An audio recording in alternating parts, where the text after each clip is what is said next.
So, hi everyone, today in this video we're gonna develop another mental model that obviously can be important for you, whatever is the type of context that you're gonna apply them.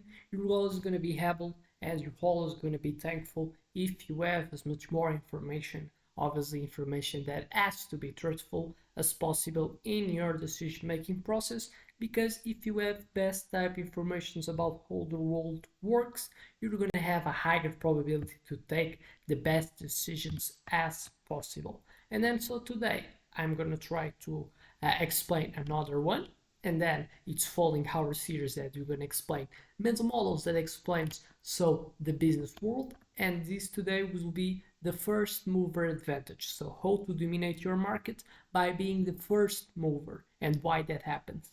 And then so after so that I'm gonna so as well try to become a bit more practical and saying a bit more of types that you can follow so to apply if it's something that you can be useful for you. So particularly more if you are in a position that you rule a business. But then prior to that, I expect you to help me by subscribing and already so putting a like in this video, and afterwards seeing other videos that can may trigger so your interest to see to absorb.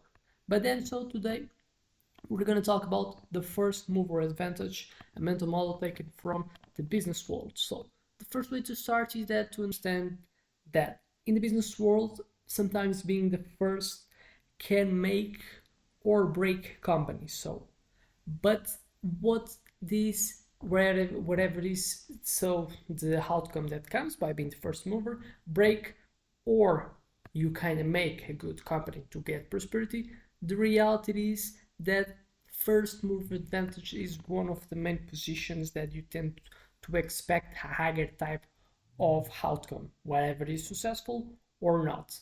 What are we going to try to do? If I'm trying to be the first mover, obviously try to guarantee success, but we're diving to understand how being first mover is so important and determines a lot even so going to be the type of quality of content.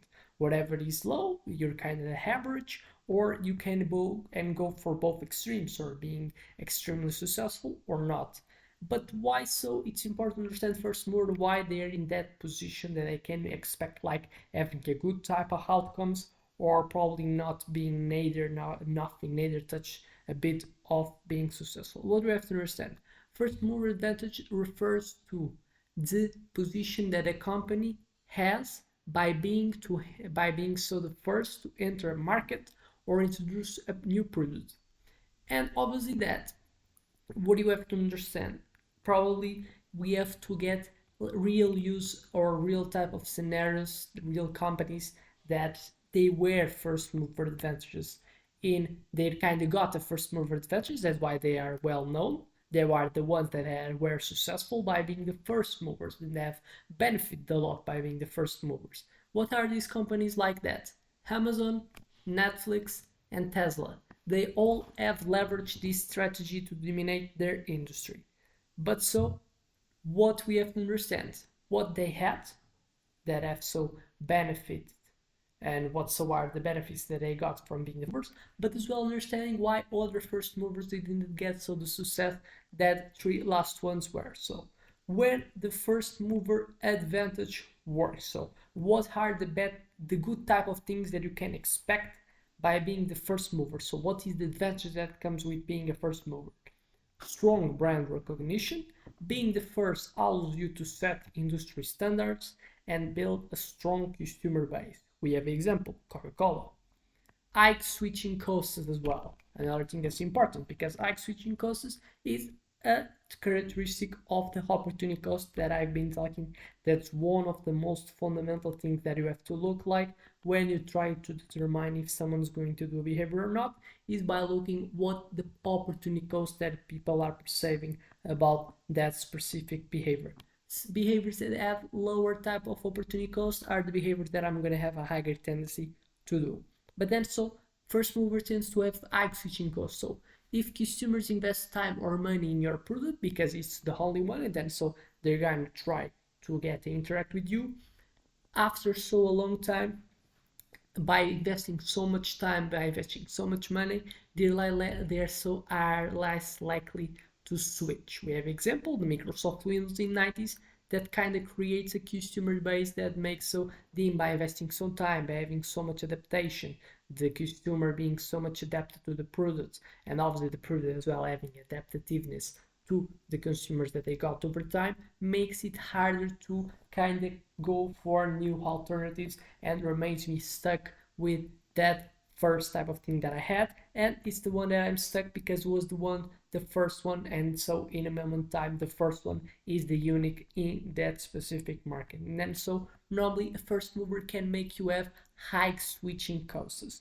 strong brand recognition as well, and by last I can say as well the network effects. The more users joins, the more valuable the opportunity becomes. We have an example, another type of company that we can call as a first mover, Facebook. And why network effect is a thing? Because if you're the first one in one specific scenario, so you're just the only alternative that people so get can like so consume, and then so they will always go for your product. And what can happen in products that network effects happens, and so as much someone consumes more, increases the likelihood from new hindrances, what is going to create so even more new hindrances going to have going so all the time the tendency to go for me and not go like for the other ones. It's like I kind of get everything of the new consumers, and as much I get him, I even increase my probability to even getting more at easier and at lower costs. And naturally fast, the Facebook, what is the value of Facebook? Is that I can get so information about ones, I can have content about ones. And then so what is something a platform that I want so to contact with other ones? I want to get someone that has all the majority of people. And then so obviously people always go for Facebook instead of going for other alternatives to Facebook. And then over the time, exponential type of differentiation in how good so is for new users go for Facebook in comparison with other ones. So and then network effects is another type of thing that the first movers can gain, and Facebook was one of them.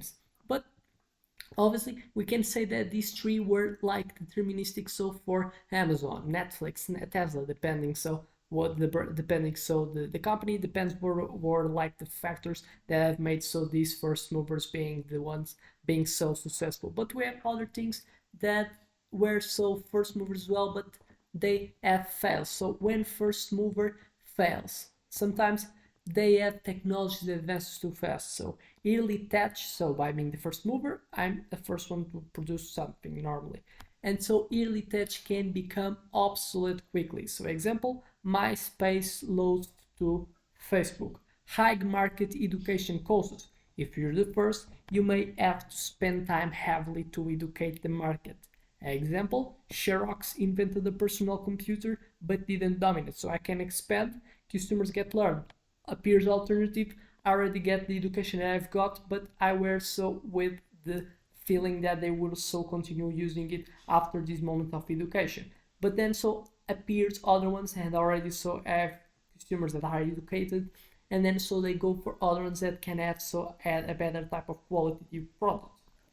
Fast followers can do it better. So companies like Google and Apple often enter markets later but execute better. So it's learning by feedback. So a first one doesn't have standards, so doesn't have like a good type of information. Normally you have more information after already one has experienced the market. And then so if someone has higher quality by having higher budgets and already can so learn by the heroes that they have committed, they so can apply and they can go better than so the first movers that were not so and are not be able to compete with me that I'm like a second, a third one. But then so we have understand as a first mover, you can have advantages, you can have fails. What are you trying to do? Trying to get the advantages, trying to cut the fails. I have exemplified what are the benefits that you can expect by being a first mover. You can create, try to stimulate and make it so happen. As a first mover as well, we have seen the fails. Try to so understand how you can make it the fails not happen. So how to apply first mover advantages to your business? Identify industries where entry barriers are high, but customer adoption is easy. So you can be a first one in that specific market. And you cannot you can expect other ones to compete because it's difficult to enter, and if you create even more higher barrier entries by creating network effects, that makes other companies that can exist more difficult for them to thrive, and then cutting and stealing. So what is your market share? Develop a sustainable competitive advantage, importing a moat, whether through technology, brand loyalty, or network effects. Competitive advantage is what so remains you being valuable over the time. And move fast but execute well. Being first doesn't matter if you can't deliver. So being first doesn't matter if you can't deliver long-term value. That's what determines more what's your perspectives of profit. And then so I really expect you to have liked, to have gained a certain type of insight coming from this video, and I hope you have liked enough to subscribe and afterwards seeing other videos to so communicate, to see more what's are my like communication type of information that I have to provide. So see you in the next one.